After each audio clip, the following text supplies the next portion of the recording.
Wel, does am brec i gael o'r ffwbol ma'n agos yw. Na, mae'n lot wedi digwydd.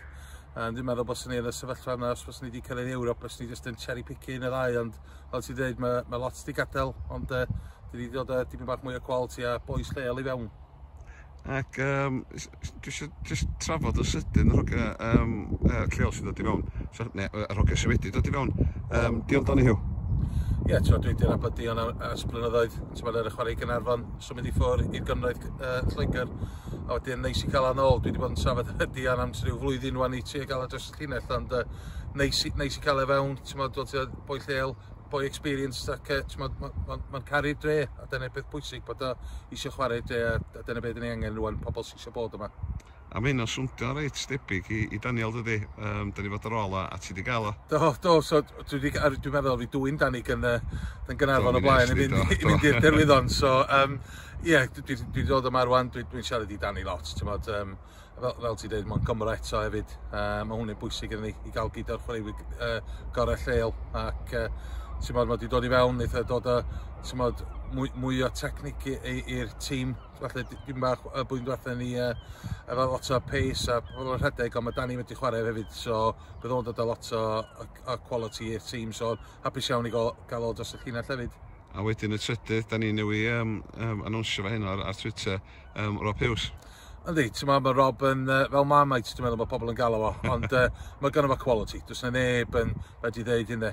Dwi wedi cael gair mawr efo, ond mae ti ddim chwarae gwmpas pan ti mewn 700-800 o bechgyn tu ôl i ti'n cefnogi ti. Dyna stage Rob ynddo, mae'n showman, fodd y chwarae'r gorau pan ni chwarae Flint catre. A mae hwn edrych ymlaen eto. Mae'n texio fish bob tro rwan, bydd i ddim wedi rhoi rhif ffôn i fi bron iawn i ddeud oedd texio fish, ond ie, na, mae'n gymeriad ac dwi'n meddwl wneud y cefnogwyr rili hoffi gweld o chwarae hefyd. Ac mae yna un i ddau i gadael wrth gwrs, da ni'n gael tri fewn. Ti'n chwilio am fwy o hogia i dod i fewn ta? Ti'n hapus o fe gen ti ar hyn o bryd? Na, mae rhaid ni gwella bob tro, mae'n boi lleol, dwi'n trio cael ei fewn. Bydd dipyn bach o sioc os bys ni'n medru cael ei fewn, ond dwi'n trafod efo rhywun, a gen i weld os y wythnos nesaf yma. A fel ti'n dweud, dyn ni'n edrych i cryfhau bob tro, os mae'n chwaraewyr gwell na beth sydd gennym ni yma. Hwnnw ydy'r job dyn ni'n elu at, ac mae'n hwn di'r contra dyn ni'n dechrau ffwrdd season yma, ond ddim yn syth i fewn i gemau Dydd Gwener ac geir pobl gweld un o ddau o chwaraewyr newydd siw braidd yn y clwb. Ac lle da ni wedi gwneud yw?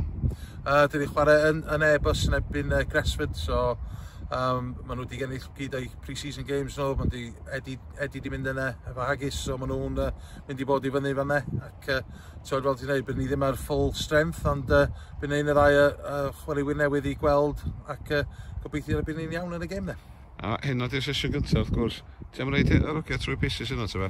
Ond dwi'n gadael efo ffis dipyn bach bar yma ac pnaw yma. Dwi'n meddwl mae un o ddau nhw'n gwenu, cos dwi draw yma efo ti, ddim yn gweithio arnyn nhw, ond ie, na, mynd y draws yn gweithio'n galed, mae'n bwysig dyn ni cael y bel allan i chwarae, ond ie, mae'n rhaid ni gael team fit, mae'n bwysig, ond dwi'n meddwl bod ni'n chwarae dim bach mwy o bel dwy blwyddyn yma. Gret, diolch Dew. Diolch fawr ti.